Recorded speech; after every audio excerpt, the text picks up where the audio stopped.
Il est temps de vous informer, mesdames, messieurs, bonsoir et bienvenue à cette session d'information du journal de la ville dont voici les sommaires. La ville-province de Kinshasa vient d'être dotée de 200 bus, ce qui permettra la disparition de bus D107 sur les artères de la capitale congolaise d'ici juin 2013. L'an 1 du journal de la ville, un événement est prévu ce dimanche 12 mai, les détails dans ce journal.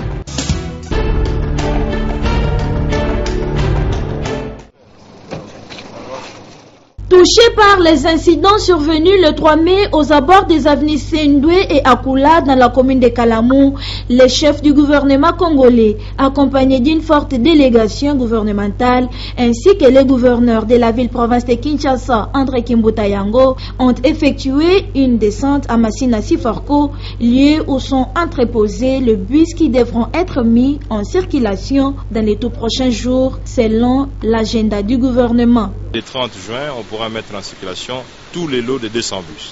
Nous sommes en train de travailler ensemble avec une entreprise de transport très spécialisée, la RATP, qui est une grande entreprise de transport française, qui nous a envoyé donc ses experts, qui sont en train de travailler avec les experts congolais pour que cette mise en circulation soit la plus professionnelle possible.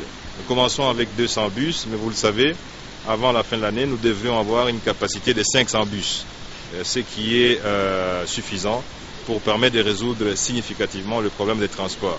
Nous allons mettre aussi le train entre donc la ville au centre ainsi que les communes périphériques. Nous sommes en communion avec ceux des Congolais qui ont perdu leurs frères, leurs parents. Nous communions ensemble avec eux.